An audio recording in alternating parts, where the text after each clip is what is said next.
Assalamu alaikum wa rahmatullah. This is your coach, Umm Yahya. You remember last time we talked about needs, and so the human self, the nafsul amara, is inclined to evil, right? And we have to work on making sure that it doesn't get away from us. We talked about the subconscious mind. And we talked about how it's so important for us to know ourselves, like have this self-awareness. It's huge. It's going to help us to fight the shaitan. It's going to help us to reprogram those programmings that are not serving us and not helping us to show up.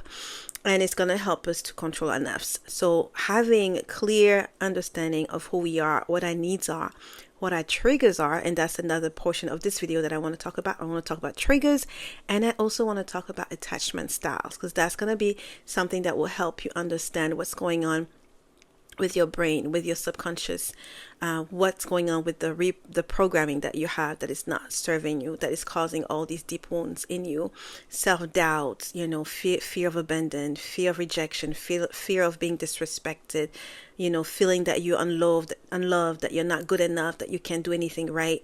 All of these, they're just programmings. They are not who you are.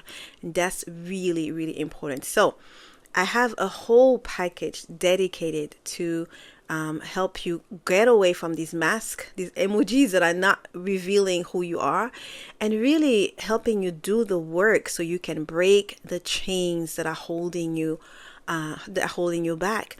And so this work that I've spent, mashallah, I got trained on, and I put together everything that has been helping me, because I've been on this healing journey myself. I've had a lot of chains to break, and alhamdulillah, Allah has been merciful, and He's helped me break many of these chains. And so this package is called freedom for that reason. We want to free ourselves and show up as our true selves. We were not born with all these programming, self-doubt. We were born upon the fitrah, but then, conditioning. So in this video, I'm talking about the attachment styles, and I'm talking about triggers. Inshallah, this is something that also helps tremendously in a marriage, in any type of relationship, in your career. I talked about it and coach on it this past Saturday in the marriage blessed relationship coaching that we're doing right now. And so I'm just going to share a bit of all of it with you in this video. Enjoy. We are all programmed, subhanallah. I mean, it makes sense. It makes total sense because, it helps us, right? Like we have some programs that are downloaded, they run in the background so that we don't have to experience a situation like brand new all over and all over. Because we all know that when a situation is brand new, there's angst with it. There's tremendous focus. There's stress, fear, right? So subhanallah, the subconscious, once the action has been repeated several times, the subconscious takes over so that we don't have to think so much about it, and it becomes part of we don't have to really worry about it. So that's on the good side. So let's say you learn how to drive. The first time that you drove and turned this ignition on, like you probably were like, oh, there's a car near me. Oh my God, oh my God, oh my God. I know that's how it was. So, but now I get in the car, I don't even think about driving. Like, I don't, like, nothing in my mind says, oh my God, I'm driving. Oh my God. No, my thoughts are on other things. I'm not even worried so much about the driving, because now I've been doing how many years? I should even say decades, I've been driving, right? So the subconscious mind takes over. So those programs that I downloaded, they help us to not think so much about the action that we're doing. So that's on the positive side. On the negative side, however, we have some programmings that are not serving us. And so we react and we get triggered, and we, think this way and think that way and behave this way and behave that way and feel these emotions, not based on the situation itself, but based on some programming that is downloaded that, the subconscious is taking over. Another thing I want to share and clarify with you from this slide is that the conscious, that is the tip of the iceberg, that is only responsible for like 3 to 5% of our behaviors, right? It can never outwill the subconscious. Can never, like you could say, okay, let's say an addiction, or you want to quit smoking, for instance, it's an addiction, or you want to quit eating sugar, anything that you want to do, whenever you want to change behaviors, right? Your conscious mind can see that this behavior is not serving you anymore. You could say, I'm going to stop, and you will fail. Reason being, subconscious is going to run. That's the one that runs the show, right? So you need to reprogram it at the subconscious level. Now that we know that, we also need to know that everything that we're looking at, everything that we're seeing, we're not seeing it from a neutral position. Okay? We're not. We have our own baggage, programs, each one of us, even siblings from the same parents. Like what I'm saying, children from the same parents, they're siblings, but they all had individual experiences with their parents, right? And so this is why you could have even siblings with different attachment styles. I actually know three sisters and they have three different attachment styles, right? Same parents. So whenever they're going to look at a situation, each one of them is going to look at that situation through the baggage and the programming that's been downloaded. And the anxious preoccupied, they're basically what happened with them mostly is that they've had some on and off presence, some on and off attention. And so they were feeling abandoned when that was taken away. Okay. So they have had some and then it was taken away. And so they felt abandoned, right? So imagine like the mother was really present with the child and then she goes away, and then she's no longer able to be present with the child. So just notice how when you leave just a room, how the baby cries, right? But imagine that happens repetitively and the baby is not able, like a program gets downloaded in that baby to say I'm being abandoned. Okay, so that's mostly the core wound, number one, of the anxious preoccupied. Okay, their top core wound is abandoned. They also have a core wound of not good enough, not being good enough. And you will see that if, for instance, the person has a sibling that's like 1 year apart, right? So abandoned plus not good enough, like feeling that, abandoned, but then there's this other sibling that's getting all the attention. Maybe I'm not good enough. That's why, right? And so, of course, babies don't think at this moment, but they feel greatly because in the first 7 years, children are very much suggestible, and there's a reason for that. Major learning time for them. They're like sponges. They absorb so much, not cognitively so much, but emotionally quite a lot, right? So they don't have the ability to be they don't have the ability to be analytical, but they can be very in tune with emotions. They can feel the emotion of their mom. If the mom is distressed, they can feel that distress.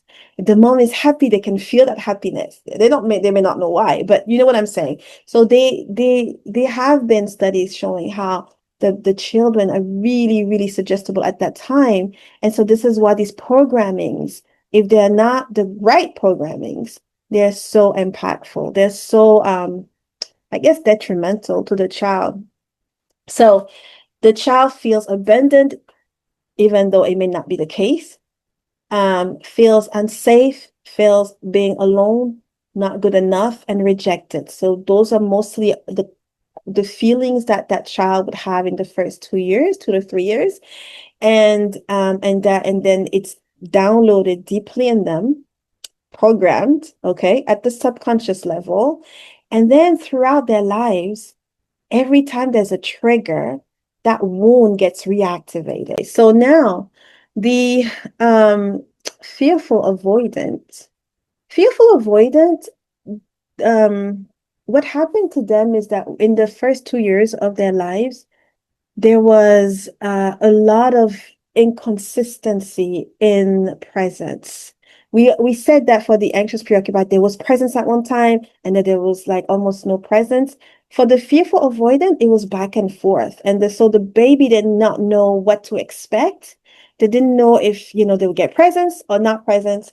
And many times you also have fearful avoidance when there's abuse in the parents, like in the between the husband and wife. So if one spouse is abusive towards the other, the baby feels like, not being safe, and there's not this consistency. Or if there is also substance abuse, if the person is alcoholic or on drugs, and you know how they can have, they can change mood very quickly, be super loving, and then, super angry. So usually fearful avoidant, they have more trauma going on with them, right? They have more, out of the three insecure, they're the ones that have the most trauma. And so they would have the most wounds. They actually have all the core wounds. So anxious, preoccupied, some of their core wounds, for instance, dismissive avoidant will not have, and vice versa. But the fearful avoidant has a bit of both. Okay. So what that resulted in is that it made them feel unsafe. And so it's almost like a coping mechanism. They are hyper vigilant, hyper vigilant. They pay close attention to details, almost like, okay, this is how I'm going to feel safe. If I don't pay close attention, then I'm going to be harmed, right? So hyper vigilant is one of their traits.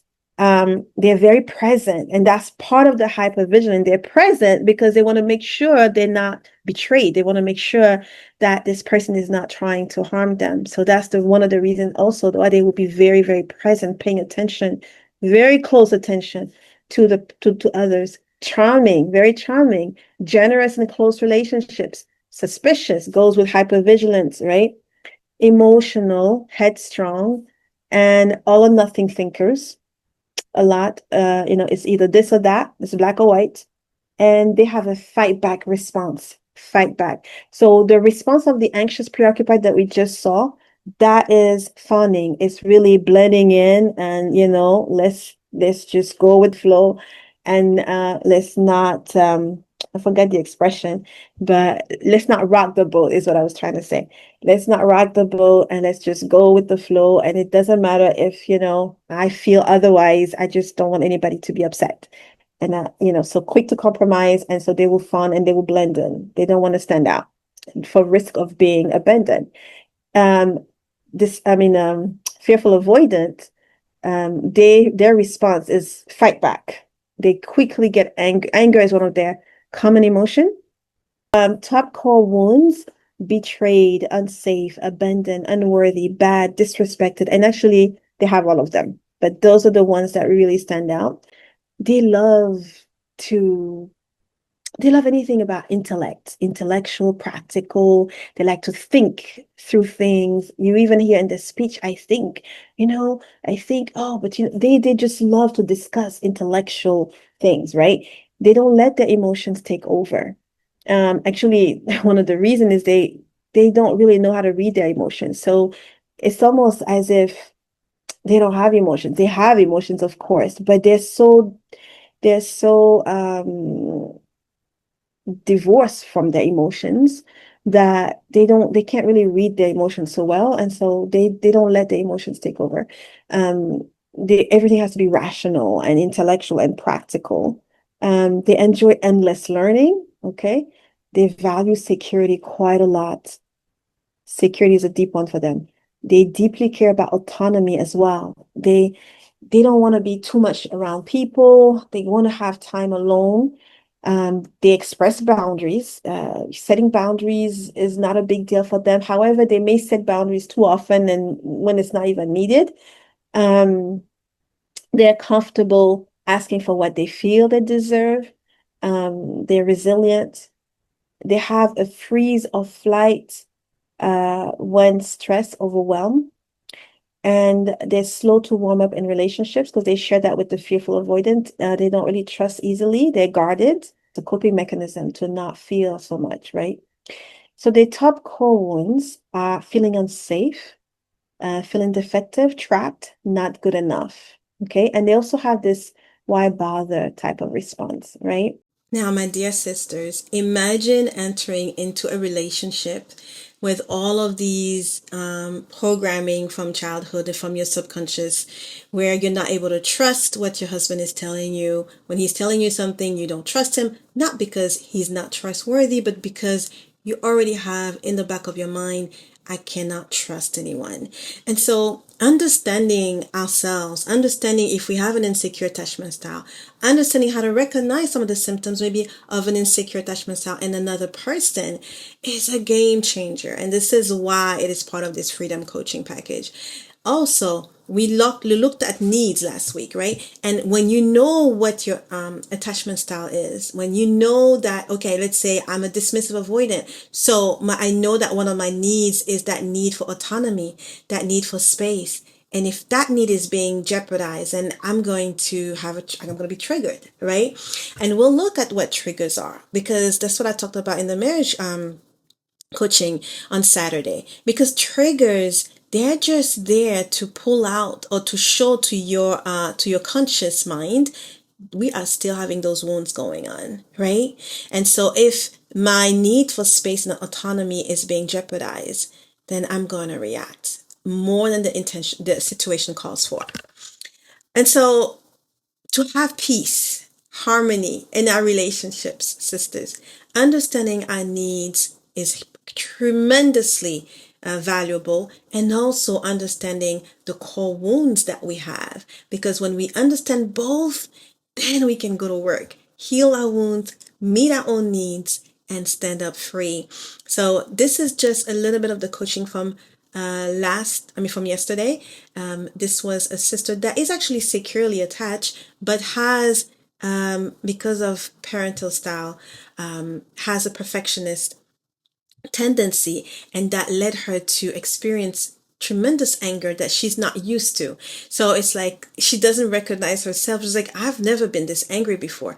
But there is a trigger. That's a trigger. There's a wound that she needs to heal. Yes, it's not a wound that came, from the earlier years of childhood. It's not as deep, but still, even securely attached people need to heal their wounds, meet their own needs, so they can stand free in every situation. If this is something that you are willing to work on, click on the link in the description below and let's discuss. All right, enjoy that little clip, and I will see you in another video. Assalamu alaikum wa rahmatullah. Anger actually is the emotion that hides fear. That's why I was saying, like, fear is really the main thing here. So as your responsibility got bigger, you got angrier. So that's a fear. There's a fear there. There's a fear maybe that because you have associated the result of the situation to you, identify it to what it, to your own, like to your own worth, or maybe.